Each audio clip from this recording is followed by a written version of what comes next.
morning. Today we are going to discuss about dosage adjustment in renal failure. ആദ്യമായിട്ട് നമ്മൾ ചിന്തിക്കേണ്ടത് എന്താണ് ഈ ഈ ടോപ്പിക്കിന്റെ ഉദ്ദേശം എന്നുള്ളതാണ്. The basic thing is renal excretion, അതായത് almost all drugs are excreting through renal. So any renal impairment, അതായത് എന്തെങ്കിലും റീനൽ ഫങ്ഷനുമായി ബന്ധപ്പെട്ട് ഏതെങ്കിലും തരത്തിൽ അസുഖങ്ങളുള്ള ആളുകളെ അത് എക്സ്ക്രീറ്റ് ചെയ്ത് പോകാൻ സമയമെടുക്കുന്നത് കൊണ്ട്, അതായത് നമ്മൾ സ്വാഭാവികമായിട്ടും ഓരോ ദിവസവും ഇത്ര ക്വാണ്ടിറ്റി യൂറിൻ നമ്മൾ എലിമിനേറ്റ് ചെയ്ത് കളയുന്നത് നമ്മൾ കഴിക്കുന്ന ഡ്രഗിന്റെ വേസ്റ്റ് മെറ്റീരിയൽസും എലിമിനേറ്റ് ചെയ്ത് പോകും.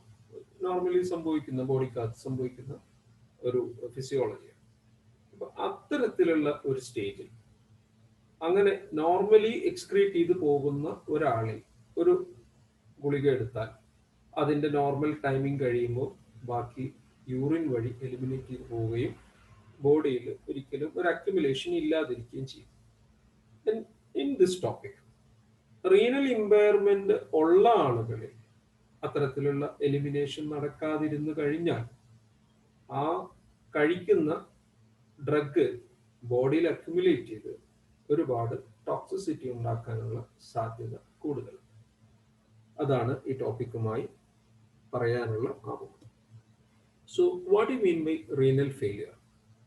റീനൽ ഫെയിലിയർ എന്ന് പറയുന്നത് നമ്മൾ ശരിക്കും പറഞ്ഞാൽ യൂറിനറി സിസ്റ്റത്തിന്റെ ഒരു പ്രയാസങ്ങൾ അല്ലെങ്കിൽ പ്രശ്നങ്ങൾ കാരണം എലിമിനേഷൻ നടക്കുന്നത്. അതായത് renal failure describes as a medical condition in which the kidneys fail to adequately filter toxins and waste products from the blood. നമുക്കറിയാം, നമ്മുടെ ബോഡിയിലെ ഒരു സർക്കുലേറ്ററി സിസ്റ്റം എന്ന് പറയുന്നത്, സ്പെഷ്യലി ബ്ലഡ് നമ്മുടെ ബോഡിയിൽ സർക്കുലേറ്റ് ചെയ്തുകൊണ്ടിരിക്കുന്നു. ഹാർട്ട് പമ്പ് ചെയ്യുന്നു, ബോഡിയുടെ ഡിഫറെൻറ്റ് റീജിയനിലൂടെ യാത്ര ചെയ്യുന്നു, തിരിച്ചത് വരുന്നു, കിഡ്നിയിലെത്തുന്നു, കിഡ്നി വഴി അത് പ്യൂരിഫൈ ചെയ്യുന്നു, ലങ്സിൽ നിന്ന് ഓക്സിജനേഷനും അതിൻ്റെ പാർട്ട് നടക്കുന്നത് പോലെ തന്നെ കിഡ്നിയിൽ വരുമ്പോഴത്തേക്ക് അതിലുള്ള ടോക്സിക് മെറ്റീരിയൽ, അതായത് സെല്ലിൽ നിന്നുള്ള ടോക്സിക് സബ്സ്റ്റൻസ്, നമ്മൾ കഴിച്ച ഭക്ഷണത്തിലുള്ള ടോക്സിക് സബ്സ്റ്റൻസ്, നമ്മൾ എടുത്തിട്ടുള്ള ഡ്രഗിന്റെ ബാക്കി പ്രോഡക്ട്സ്, അപ്പൊ ഈ എല്ലാ വേസ്റ്റ് മെറ്റീരിയൽസും ടോക്സിൻസും ബ്ലഡിന്റെ പ്യൂരിഫിക്കേഷനുമായി ബന്ധപ്പെട്ട് നമ്മുടെ കിഡ്നിയിൽ എത്തുമ്പോൾ കിഡ്നി എലിമിനേറ്റ് ചെയ്യുന്നു. വെൻ ദ ബോഡി ഫെയിൽസ്, അല്ലെങ്കിൽ ഒരു മെഡിക്കൽ കണ്ടീഷൻ ആണ്, അതിൽ കിഡ്നി അതിന്റെ പ്രവർത്തനത്തിന് ആവശ്യമായ രീതിയിൽ പറ്റാതിരിക്കുന്ന ഒരവസ്ഥ വരികയാണെങ്കിൽ അതിനെയാണ് നമ്മൾ റീനൽ ഫെയിലിയർ എന്ന് വിളിക്കുന്നത്. And it is described as decrease in GFR. GFR എന്ന് പറയുന്നത് glomerular filtration rate. So glomerulus എന്ന് പറയുന്ന പാർട്ടാണ് കിഡ്നിയിൽ ഫിൽട്രേഷൻ നടത്തുന്നത്. അപ്പൊ അത് ഫിൽട്ടർ ചെയ്യുന്ന ഒരു റേറ്റ്, ആ റേറ്റ് വെച്ചിട്ടാണ് നമ്മുടെ കിഡ്നി എത്ര ശതമാനം വർക്ക് ചെയ്യുന്നുണ്ട് എന്നുള്ളത് മനസ്സിലാക്കുക. നമുക്ക് നോക്കാം, what are the possible causes of renal failure. ഏതൊക്കെ കണ്ടീഷൻസ് അല്ലെങ്കിൽ ഏതൊക്കെ കാരണങ്ങൾ കൊണ്ടാണ് ഇത്തരത്തിലുള്ള കിഡ്നിക്ക് അസുഖങ്ങൾ ഉണ്ടാകാനുള്ള പോസിബിലിറ്റി. നമുക്ക് അറിയാവുന്ന രോഗങ്ങളാണ് എല്ലാം. അതായത് ഹൈപ്പർ ടെൻഷൻ, അതായത് ബ്ലഡ് പ്രഷർ ഇൻക്രീസ് ചെയ്യുന്ന അസുഖം വന്നു കഴിഞ്ഞാൽ എക്സസ് എമൗണ്ട് ഓഫ് ബ്ലഡ് അങ്ങോട്ട് വരികയും അതുമായി ബന്ധപ്പെട്ട കാര്യങ്ങൾ, സർക്കുലേറ്ററി ഇഷ്യൂസ് ഉണ്ടാവുകയും കിഡ്നിയിൽ ആവശ്യത്തിൽ കൂടുതൽ വർക്ക് ലോഡ് വരികയും and eventually it will leads to the failure of the kidney. So one of the major reason is hypertension. Then diabetes mellitus, നമ്മൾ മലയാളത്തിൽ പറയുന്ന പ്രമേഹം എന്ന് പറയുന്ന രോഗം. അതുപോലെ തന്നെ ഹൈപ്പോവോളീമിയ, അതുപോലെ തന്നെ നെഫ്രോടോക്സിക് ഡ്രഗ്സ്. നെഫ്രോടോക്സിക് ഡ്രഗ്സ് എന്ന് പറയുമ്പോഴത്തേക്ക് നമ്മുടെ കിഡ്നി ഡാമേജ് ആക്കുന്ന തരത്തിലുള്ള ഏതെങ്കിലും ഗുളികകൾ കഴിക്കുകയോ ചെയ്താൽ, അതായത് അത് ഫിൽട്രേഷന് വരുമ്പോൾ കിഡ്നിയെ നശിപ്പിക്കുന്ന രീതിയിലുള്ള ഡ്രഗ്. അതുപോലെ തന്നെ പൈലോനെഫ്രൈറ്റിസ്. പൈലോനെഫ്രൈറ്റിസ് എന്ന് പറയുന്നത് അനദർ കണ്ടീഷനാണ്. Okay, so these are the causes of renal failure. ഇനി നമുക്ക് ക്ലാസിഫിക്കേഷൻ ഓഫ് റീനൽ ഫെയിലിയർ നോക്കി നോക്കാം. ബേസിക്കലി നമ്മൾ ക്ലാസിഫൈ ചെയ്യുന്നത് രണ്ടായിട്ടാണ്. So classification is based on the renal function and renal damage. അപ്പോൾ നമുക്ക് നോക്കാം അക്യൂട്ട് റീനൽ ഫെയിലിയർ എന്ന് പറയാം ഒരു classification and chronic renal failure. Acute renal failure എന്ന് പറയുമ്പോൾ നമുക്കറിയാം onset of action will be very cute, പെട്ടെന്നുണ്ടാകുന്ന അല്ലെങ്കിൽ അക്യൂട്ട് എന്ന് വേറെ കുറെ കാരണങ്ങൾ കൊണ്ട് പെട്ടെന്നുണ്ടാകുന്ന ഒരു കണ്ടീഷനാണ് അക്യൂട്ട് റീനൽ ഫെയിലിയർ. അതിന്റെ സബ് ഡിവിഷൻ ഉണ്ട്. അതുപോലെ തന്നെ ക്രോണിക് റീനൽ ഫെയിലിയർ, ഞാനത് ഇവിടെ കൂടുതൽ ഹൈലൈറ്റ് ചെയ്യാത്തത് നമ്മൾ ബന്ധപ്പെട്ട ഭാഗങ്ങളിലേക്ക് പോകേണ്ടുള്ളത് കൊണ്ടാണ്.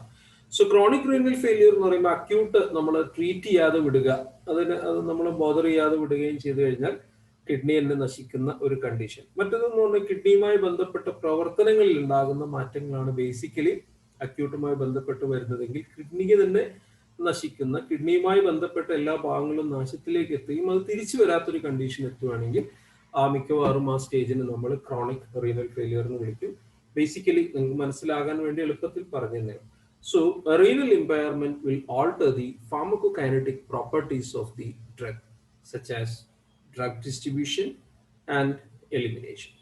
So, renal impairment കൊണ്ട് pharmacokinetic properties ആയിട്ടുള്ള drug distributionും എലിമിനേഷനും അതിന്റെ റേറ്റുകളിൽ വ്യത്യാസം വരും, അല്ലെങ്കിൽ അത് ഓൾട്രേഷൻ ഉണ്ടാകും. നോർമലി നടക്കുന്ന ഡിസ്ട്രിബ്യൂഷനിൽ നിന്ന് മാറ്റം വരികയും അതുപോലെ തന്നെ എലിമിനേഷനിൽ മാറ്റം വരികയും ചെയ്യുന്നു.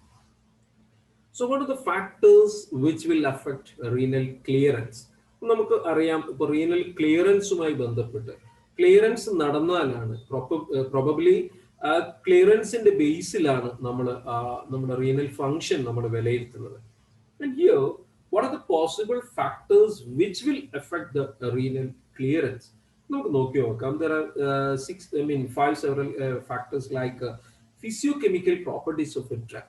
നമുക്കറിയാം physiochemical properties of a drug will directly proportional to the renal clearance. And plasma concentration കൂടുകയോ കുറയുകയോ ചെയ്യുമ്പോൾ the variation in the plasma concentration will alter the renal clearance. അതുപോലെ തന്നെ distribution and binding characteristics, then blood flow to the kidney. ഞാൻ നേരത്തെ പറഞ്ഞായിരുന്നു blood flow to the kidney is one of the major reason. And flow is reduce, അല്ലെങ്കിൽ വളരെ കുറഞ്ഞ quantity blood ആണ് കിഡ്നിയിലേക്ക് എത്തുന്നുള്ളൂ എങ്കിൽ അത് ഇൻഡിക്കേറ്റ് ചെയ്യുന്നത് കിഡ്നിക്ക് ആവശ്യമുള്ള ബ്ലഡ് എത്താതിരിക്കുകയും ചെയ്തു കഴിഞ്ഞാൽ കിഡ്നിയുടെ പ്രവർത്തനങ്ങളിൽ ഇഷ്യൂസ് ഉണ്ടാവും. പിന്നെ അനദർ ഡിസീസ് സ്റ്റേറ്റ്സ്, കിഡ്നിക്ക് വേറെ എന്തെങ്കിലും കിഡ്നിയുമായി ബന്ധപ്പെട്ട ഭാഗങ്ങളിലോ അല്ലെങ്കിൽ വേറെ എന്തെങ്കിലും അസുഖങ്ങളിലായിട്ട് ക്യാൻസറോ any other disease which will, these are the factors which will alter the renal clearance. So നമുക്ക് basically different stages of chronic kidney diseases നമുക്ക് based on the GFR. GFR ഞാൻ നേരത്തെ പറഞ്ഞു, ഗ്ലോമറുലാർ ഫിൽട്രേഷൻ റേറ്റ്. സോ നമുക്ക് അതിന്റെ ബേസിൽ GFRന്റെ വാല്യൂവിനനുസരിച്ച് നമുക്ക് കിഡ്നിയുടെ function എന്ന് വിലയിരുത്തി നോക്കാം. And first one is stage 1, kidney damage with normal kidney function. കിഡ്നിക്ക് ചെറിയ ഡാമേജസ് ഉണ്ട്, but kidney function almost normal. That means 90 to 100% function is running properly. അവിടെ വലിയ വ്യത്യാസങ്ങളൊന്നും സംഭവിക്കുന്നില്ല. 90% or higher GFR നമുക്ക് കിട്ടുകയും ചെയ്തു. അപ്പോൾ GFR നോക്കുമ്പോൾ നോർമൽ ആണ്. കിഡ്നിക്ക് ചെറിയൊരു അസുഖമുണ്ട്, എന്നാലും നോർമൽ ആണ്. That stage we can call it as stage 1 kidney disease. Stage 2 എന്ന് പറയുമ്പോൾ kidney damage with mild loss of kidney function. That means up to 90, അതായത് ഒരു 60 to 90 we can call it as stage 2. And stage 3, a mild to moderate loss of kidney function. Stage 3A, അതായത് 45 to 59%, up to 60%. 45% മുതൽ ഒരു 60% വരെയുള്ള ഒരു കണ്ടീഷനെ നമ്മൾ വിലയിരുത്തുകയാണെങ്കിൽ ആ കണ്ടീഷനെ അല്ലെങ്കിൽ ആ സ്റ്റേജിനെ നമ്മൾ സ്റ്റേജ് 3A എന്ന് വിളിക്കുന്നു. സ്റ്റേജ് 3 എന്ന് പറയുമ്പോൾ moderate to severe. Stage 3A എന്ന് പറയുന്നത് മൈൽഡ് ടു മോഡറേറ്റ്. മൈൽഡായി നിന്നൊരു അല്പം കൂടി മുകളിലേക്ക് വരുന്നു. സ്റ്റേജ് 3B എന്ന് പറയുമ്പോഴത്തേക്ക് moderate to severe loss of kidney function, and 30% above to 45% ആണ് നമ്മൾ സ്റ്റേജ് ബിക്കകത്ത് GFR കാൽക്കുലേറ്റ് ചെയ്താൽ കിട്ടുക. And stage 4, obviously next stage will be the severe loss of kidney function. 15 to 29, അതായത് അപ് ടു 30% വരെയുള്ള പാർട്ടിനെ നമ്മൾ stage 4 എന്ന് വിളിക്കുന്നു. And stage 5 kidney failure, totally kidney get failure and less than 50% of GFR. അപ്പൊ GFR കൂടിയോ കുറഞ്ഞോ, അതായത് GFRന്റെ ബേസിലായിരിക്കും നമ്മൾ body ഫ്ലൂയിഡിന്റെ accumulation ബോഡിയിൽ നടക്കുന്നത്. And number tells you how much kidney function you have. Kidney gets worsened, the GFR number goes down. അപ്പോൾ GFR കുറഞ്ഞ് up to 15% ഒക്കെ ആയിക്കഴിഞ്ഞാൽ that means kidney is not functioning. That means the only way to change the kidney. Then how to measure the measurement of GFR? So as we know, നമുക്കറിയാം endogenous markers like creatinine, inulin will accumulate in the body. അതാണ് ഇതിന്റെ ഒരു basic part. കാരണം why we can call it as endogenous marker, nothing but അതിന്റെ reason എന്ന് പറയുന്നത് വളരെ simple ആണ്. ഇതൊക്കെ നമ്മുടെ ബോഡിയിൽ നിന്ന് ഫിൽട്ടർ ചെയ്ത് പോകുന്ന പാർട്ടുകൾ ആ ഫിൽട്രേഷൻ ബ്ലോക്ക് ആയതിന്റെ കാരണം കൊണ്ട് സ്റ്റേ ബാക്ക് ചെയ്യാണ് നമ്മുടെ ശരീരത്തിൽ. ഈ സ്റ്റേ ബാക്ക് ചെയ്യുന്ന കാരണം കൊണ്ട് നമ്മൾ അക്യുമുലേഷൻ ഉണ്ടാകുന്നു. നമ്മൾ അതിന്റെ ബ്ലഡ് എടുത്ത് ചെക്ക് ചെയ്യുമ്പോൾ, ആ ബോഡിയിൽ നിന്ന് ബ്ലഡ് എടുത്ത് ചെക്ക് ചെയ്യുമ്പോൾ ബ്ലഡിൽ ഇതിന്റെ ക്വാണ്ടിറ്റി ഒക്കെ കൂടുന്നു. ഇങ്ങനെയാണ് നമുക്ക് ബേസിക്കലി GFR കിട്ടുന്നത്. അപ്പൊ എത്ര ക്വാണ്ടിറ്റി അത് ലാസ്റ്റ് ചെയ്യുന്നു എന്നുള്ളതാണ്, അതിന്റെ ബേസിലാണ് നമ്മൾ GFR കാൽക്കുലേറ്റ് ചെയ്യുന്നത്. Carried out to kidney via renal artery and are filtered at the glomerulus. A rate of markers filtered from the blood in unit time. ഒരു പർട്ടിക്കുലർ ടൈമിൽ നമ്മൾ അത് ഫിൽട്രേഷൻ എത്ര ഉണ്ട് എന്നുള്ള ചെക്ക് ചെയ്ത് കഴിഞ്ഞാൽ, അതല്ലെങ്കിൽ എത്ര ക്വാണ്ടിറ്റി അക്യുമുലേറ്റ് ചെയ്യുന്നു നോക്കിക്കഴിഞ്ഞാൽ that will indicate the GFR of the person. So creatinine clearance എന്ന് പറഞ്ഞു കഴിഞ്ഞാൽ നമുക്കറിയാം ക്രിയാറ്റിനിൻ ക്ലിയറൻസിന്റെ ഭാഗമായിക്കൊണ്ട് തന്നെ നമ്മൾ ക്രിയാറ്റിനിൻ ബോഡിയിൽ നിന്ന് എത്ര എലിമിനേറ്റ് ചെയ്യുന്നു എന്നതിനെ കുറിച്ച് first thing we have to think. And നമുക്കറിയാം ക്രിയാറ്റിനിൻ എന്ന് പറയുന്നത് നമ്മുടെ ബോഡിയിൽ നിന്ന് എലിമിനേറ്റ് ചെയ്ത് പോകുന്ന ഭാഗമാണെന്ന് ഞാൻ പറഞ്ഞെങ്കിൽ കൂടി അതിനൊരു ഇക്വേഷൻ നമ്മൾ യൂസ് ചെയ്യുന്നത് ഇക്വേഷൻ ആണ്. Creatinine clearance is equal to rate of urinary excretion of creatinine divided by serum concentration of creatinine. അതായത് എത്ര ക്വാണ്ടിറ്റി ക്രിയാറ്റിനിൻ യൂറിൻ വഴി, അതായത് യൂറിനിലൂടെ എത്ര ക്വാണ്ടിറ്റി ക്രിയാറ്റിനിൻ എലിമിനേറ്റ് ചെയ്ത് പോയി എന്നതിനെ ബ്ലഡിനകത്തുള്ള കോൺസെൻട്രേഷൻ കൊണ്ട് ഡിവൈഡ് ചെയ്താൽ നമുക്ക് കിട്ടുന്നതാണ് ക്രിയാറ്റിനിൻ ക്ലിയറൻസ് എന്ന് പറയുന്നത്. It will express in ml per minute. That much ml per minute. ഇത്ര മിനിറ്റിൽ എത്ര ml എക്സ്ക്രീറ്റ് ചെയ്ത് പോയി നോക്കുന്നതാണ്. Endogenous substance formed from the muscle metabolism. ഈ endogenous substance ഒക്കെ യൂഷ്വലി ഫോം മസിൽ മെറ്റബോളിസം കൊണ്ടാണ്. മെറ്റബോളിസത്തിന്റെ ഒരു ബ്രേക്ക് ഡൗൺ പ്രോഡക്റ്റ് ആണ് സാധാരണഗതിയിൽ, അല്ലെങ്കിൽ ഒരു മെറ്റബോളിക് വേസ്റ്റ് പ്രോഡക്ട്സ് ആണ് നമ്മൾ ഈ കിഡ്നി വഴി എലിമിനേറ്റ് ചെയ്ത് പോകുന്നത്. അതാണ് നമ്മൾ ഇവാലുവേറ്റ് ചെയ്യുന്നത്. Then production varies with the age, weight, gender of the individual.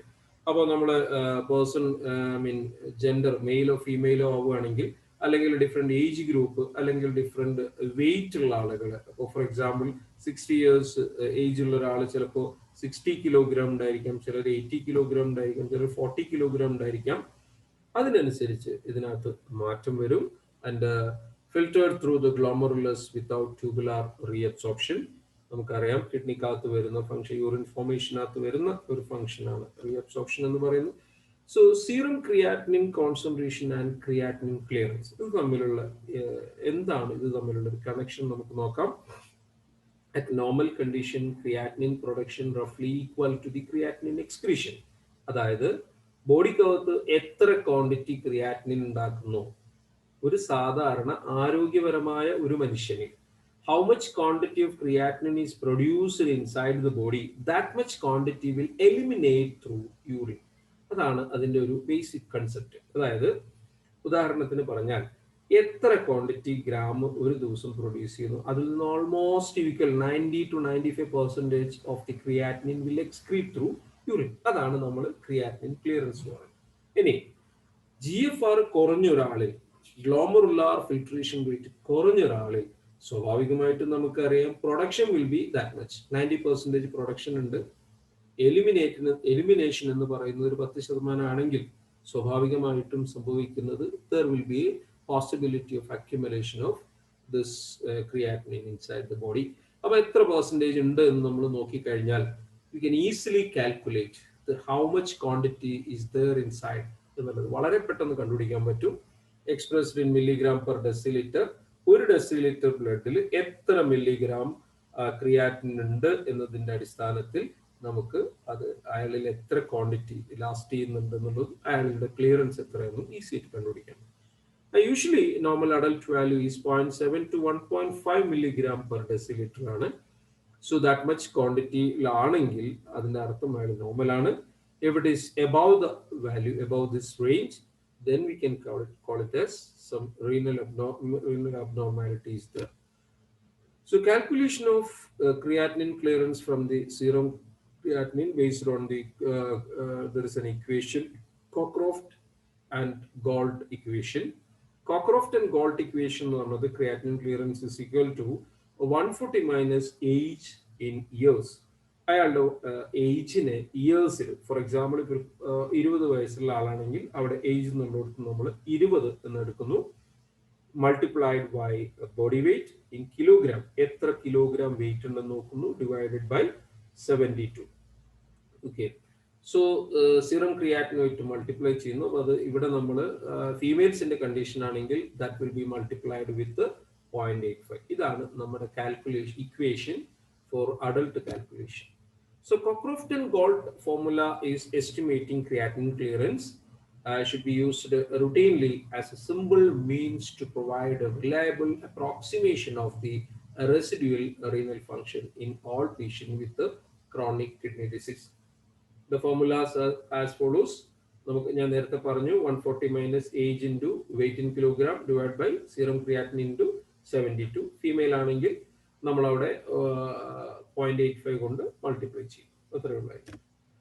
Then if it is a paediatric case, അവിടെ നമ്മൾ ഷോർട്ട്സ് ഫോർമുല യൂസ് ചെയ്യുന്നു. ഷോർട്ട്സ് ഫോർമുലക്കകത്ത് serum creatinine clearance is equal to 0.55 body length in centimetre, 0.55 into body length in centimetre divide by CR എന്ന് പറയുമ്പോഴത്തേക്ക് serum creatinine. അപ്പോൾ ബ്ലഡിനകത്തുള്ള creatinine quantity കൊണ്ട് ഡിവൈഡ് ചെയ്താൽ നമുക്ക് കിട്ടുന്ന വാല്യൂ ആണ്. അതായത് 0.55 ഇൻറ്റു ബോഡി ലെങ്ത് സെന്റിമീറ്ററിൽ എത്ര നീളമുണ്ട് കുട്ടി എന്ന് നോക്കുന്നു, divide by serum creatinine. So methods of dosage adjustment, എങ്ങനെയൊക്കെയാണ് നമുക്കത് ഡോസേജ് അഡ്ജസ്റ്റ്മെന്റ് നടത്താൻ പറ്റും. ഞാൻ ഇത്രയും പറഞ്ഞത് കിഡ്നിയുമായി ബന്ധപ്പെട്ട കാര്യങ്ങളായിരുന്നു. അതിന്റെ അസുഖങ്ങൾ വന്നാൽ എന്ത് ചെയ്യണം എന്നുള്ളതിനെ കുറിച്ചാണ് പറഞ്ഞത്. So adjustment usually only necessary when drug is more than 50% cleared by renal elimination. നമ്മൾ എപ്പോഴാണ് ഈ അഡ്ജസ്റ്റ്മെന്റ് കൊടുക്കുന്നത്? അതായത് നമ്മൾ കൊടുത്ത മില്ലിഗ്രാം ഓഫ് ഡ്രഗ് കാൽക്കുലേറ്റ് ചെയ്ത് കഴിഞ്ഞാൽ അതിന്റെ usually only necessary when drug is more than 50% clear. For example 500 milligram ഉള്ള ഒരു ഡ്രഗ് നമ്മൾ കൊടുത്താൽ ആ 500 മില്ലിഗ്രാമിന്റെ 250 മില്ലിഗ്രാം എലിമിനേറ്റ് ചെയ്ത് പോയിട്ടുണ്ടെങ്കിൽ മാത്രമാണ് such A situation only we can adjust the dosage adjustment. അതല്ലാത്ത കേസിലൊക്കെ വേറെ കുറെ പ്രൊസീജിയറുകളാണ് നമ്മൾ ഇവിടെ കൺസിഡർ ചെയ്യേണ്ട ആവശ്യം. Okay, so by modifying dosing interval, നമുക്കറിയാം ഇപ്പോൾ ഫോർ എക്സാമ്പിൾ ഇപ്പോൾ നമ്മൾ 12th അവറിലാണ് കൊടുക്കുന്നതെങ്കിൽ ഒരു ദിവസം 2 നേരം കൊടുക്കുന്നു, 8th അവറിലാണെങ്കിൽ ഒരു ദിവസം 3 നേരം കൊടുക്കുന്നു, 6th അവറിലാണെങ്കിൽ ഒരു ദിവസം 4 നേരം കൊടുക്കുന്നു. അപ്പോൾ നമ്മൾ കൊടുക്കുന്ന ഡ്രഗിനെ നമ്മൾ എന്ത് ചെയ്യുന്നു, മോഡിഫൈ ചെയ്യുന്നു, ഡോസിങ് ഇന്റർവെൽ മോഡിഫൈ ചെയ്യുന്നു. ഫോർ എക്സാമ്പിൾ ഇപ്പൊ നമ്മൾ 2 നേരം കൊടുക്കുന്ന ഡ്രഗ് ആണെങ്കിൽ ബ്ലഡിന്റെ കോൺസെൻട്രേഷനിൽ ബ്ലഡിൽ ഈ ഡ്രഗിന്റെ കോൺസെൻട്രേഷൻ എത്ര ഉണ്ടെന്ന് നോക്കുന്നു. അതിനനുസരിച്ച് നമ്മൾ അതിനെ ഡോസിങ് ഇന്റർവെല്ലിൽ വ്യത്യാസപ്പെടുത്തുന്നു. അപ്പൊ അതിനനുസരിച്ച് ഫോർ എക്സാമ്പിൾ ഇപ്പൊ നമ്മൾ 50% എലിമിനേറ്റ് ചെയ്ത് പോയി കഴിഞ്ഞു കഴിഞ്ഞാൽ നമ്മൾ അടുത്ത ഡോസ് കൊടുക്കാവുന്ന രീതിയിൽ കാൽക്കുലേറ്റ് ചെയ്ത് കഴിഞ്ഞാൽ GFR-അനുസരിച്ച് നമ്മൾ കാൽക്കുലേറ്റ് ചെയ്യും. അടുത്തത് നമുക്ക് ചെയ്യാൻ പറ്റുന്നത് by reducing the dose size. നമ്മൾ കൊടുക്കുന്ന ഡ്രഗിന്റെ ഡോസ് കുറക്കുക. ഫോർ എക്സാമ്പിൾ ഇപ്പൊ 500 മില്ലിഗ്രാം കൊടുക്കേണ്ടതിന് പകരം നമ്മൾ എന്ത് ചെയ്യുന്നു, അടുത്ത നേരം നമ്മൾ 250 മില്ലിഗ്രാം ആക്കി കുറക്കുന്നു. ദാറ്റ് മീൻസ് അവിടെ അക്യുമുലേഷൻ കുറക്കാം. അതായത് ഈ സാധാരണഗതിയിൽ നമുക്കിത് ഇഷ്യൂസ് വരുന്നത് എപ്പോഴും നാരോ തെറാപ്യൂട്ടിക് ഇൻഡെക്സ്ഡ് ഡ്രഗിനാണ്. നാരോ തെറാപ്യൂട്ടിക് ഇൻഡെക്സ്ഡ് ഡ്രഗ് എന്ന് പറയുമ്പോഴത്തേക്ക് തെറാപ്യൂട്ടിക് വിൻഡോ, അതായത് അതിന്റെ ലീത്തൽ ഡോസും എഫക്റ്റീവ് ഡോസും തമ്മിൽ വളരെ അടുത്ത് നിൽക്കുന്ന, അതായത് ഫോർ എക്സാമ്പിൾ 50 മില്ലിഗ്രാം ഉള്ള ഒരു ടാബ്ലറ്റ് കഴിച്ചാൽ നമുക്ക് ആക്ഷൻ കിട്ടുകയും അത് 50 to 60 അല്ലെങ്കിൽ ഒരു 70 മില്ലിഗ്രാം എത്തുമ്പോഴത്തേക്ക് അതിന്റെ ലീതൽ ഡോസ് ആവുകയും ചെയ്യുകയാണെങ്കിൽ രണ്ടും തമ്മിൽ വളരെ അടുത്താണ്. അതായത് ആക്ഷൻ കിട്ടണമെങ്കിൽ 50 കഴിക്കണം, 70 കഴിച്ചാൽ ആൾ മരിക്കുകയും ചെയ്യും. ഒരു എക്സാമ്പിൾ പറഞ്ഞതേ ഉള്ളൂ ഒരു ഡോസിൽ.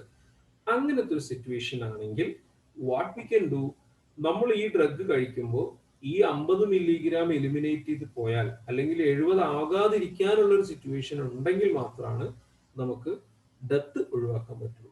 So in such situation what we will do, we will reduce the dose size. അപ്പൊ ഇവിടെ നമുക്ക് ഇതുപോലെ തന്നെ ഡോസ് സൈസ് കുറക്കാം, എലിമിനേഷൻ വളരെ കുറയുകയാണെങ്കിൽ. And third process is combination of these two, അതായത് ഡോസിങ് ഇന്റർവെല്ലും മാറ്റം വരുത്തുക, അതുപോലെ തന്നെ ഡോസ് സൈസും കുറക്കുക. So these are the basic condition we can adopt for the dosage adjustment in renal failure. Okay, so some examples of drug using requirements in the renally impaired patients. നമുക്ക് നോക്കി നോക്കാം. കുറെ ഡ്രഗുകളുടെ പേര്: കാപ്റ്റോപ്രിൽ, അറ്റിനലോൾ, മെറ്റോക്ലോപ്രമൈഡ്, fluconazole, എമോക്സിസിലിൻ.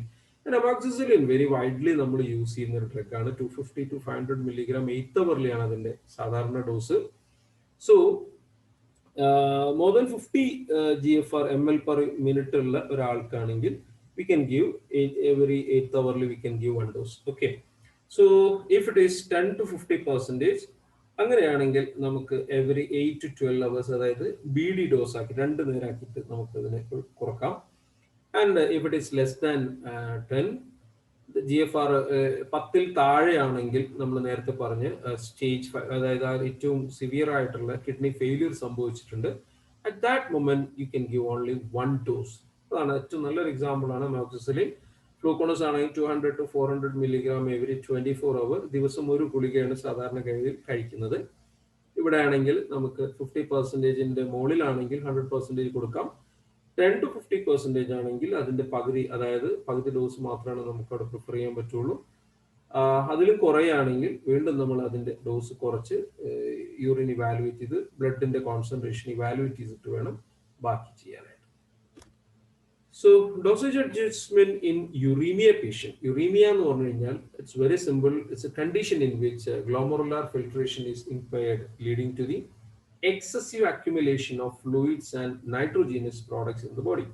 So in such situation we can call it as uremia. അപ്പോൾ നമ്മൾ പറഞ്ഞു വന്നത് എന്താണെന്ന് വെച്ച് കഴിഞ്ഞാൽ ഗ്ലോമറുലാർ ഫിൽട്രേഷൻ നടക്കാത്തതിന്റെ ഭാഗമായിക്കൊണ്ട്, ഉദാഹരണത്തിന് ഗ്ലോമറുലാർ ഫിൽട്രേഷൻ നടക്കാത്തതിന്റെ ഒരു റീസൺ നമ്മൾ നേരത്തെ പറഞ്ഞു കിഡ്നിയുടെ ഏതെങ്കിലും കാര്യങ്ങളോ അല്ലെങ്കിൽ വേറെ ഏതെങ്കിലും രോഗങ്ങൾ കൊണ്ടോ എന്ന് നമ്മൾ പറഞ്ഞായിരുന്നു. അപ്പോൾ നമുക്ക് അതിനകത്ത് വളരെ ക്രിസ്റ്റൽ ക്ലിയർ ആയിട്ട് പറയാൻ പറ്റും, ഗ്ലോമറുലാർ ഫിൽട്രേഷൻ കുറഞ്ഞാൽ ബോഡി ഫ്ലൂയിഡ്സിന്റെ അക്യുമുലേഷൻ ഉണ്ടാവും. അതുപോലെ തന്നെ നൈട്രോജീനസ് പ്രോഡക്ട്സ്, അതായത് യൂറിൻ വഴി എലിമിനേറ്റ് ചെയ്ത് പോകേണ്ട നൈട്രോജീനസ് പ്രോഡക്ട്സും അവിടെ അക്യുമുലേറ്റ് ചെയ്യുന്ന ഒരു കണ്ടീഷൻ ഉണ്ടാവും. ഈ കണ്ടീഷനാണ് പൊതുവെ നമ്മൾ വിലയിരുത്തുന്നത്. So in this dosage adjustment based on the pharmacokinetic and pharmacodynamic parameters of the drug, apparent volume of distribution is not altered, so loading dose will be the same. അപ്പോൾ നമ്മൾ സാധാരണഗതിയിൽ ആദ്യം കൊടുക്കുന്ന ഡോസ് മിക്കവാറും സെയിം ആയിരിക്കും. Maintenance dose is based on the clearance. നമ്മൾ നേരത്തെ പറഞ്ഞു അയാളുടെ ബോഡിയിൽ നിന്ന് എത്ര എലിമിനേറ്റ് ചെയ്ത് പോകുന്നു അതിനനുസരിച്ചായിരിക്കും നമ്മൾ മെയിൻ്റനൻസ് ഡോസ് കാൽക്കുലേറ്റ് ചെയ്യുന്നതും കൊടുക്കുന്നതും. അതുപോലെ തന്നെ total body clearance decreased in uraemic patient. നമുക്കറിയാം യൂറിമിക് കണ്ടീഷൻസിനകത്ത് body clearance will be very less. നമ്മൾ ക്ലിയറൻസ് എന്നുള്ള വാക്ക് നമ്മൾ മനസ്സിലാക്കണം. ബോഡിയിൽ നിന്ന് ക്ലിയർ ഓഫ് ചെയ്യുന്ന ആ ക്വാണ്ടിറ്റിയാണ് നമ്മൾ ക്ലിയറൻസ് എന്ന് പറയുന്നത്. So according to the Welling and Craig equation uraemic dose calculate ചെയ്യാനുള്ള ഫോർമുലാസ് ആണ് തന്നിട്ടുള്ളത്. K/Kn into normal dose uraemic dose calculate ചെയ്യുന്നത്. അതുപോലെ തന്നെ ഡോസിങ് ഇന്റർവെൽ കാൽക്കുലേറ്റ് ചെയ്യുന്നതിനുള്ള ഇക്വേഷൻ ആണ് അവിടെ തന്നിട്ടുള്ളത്. ആൻഡ് ഫ്രാക്ഷൻ എക്സ്ക്രീറ്റഡ് അൺചേഞ്ച്ഡ് എന്നുള്ളതാണ് നമുക്ക് അടുത്തൊരു part. Fraction excreted unchanged calculated denoted as FE is the proportion of the active drug cleared renally in an average healthy person.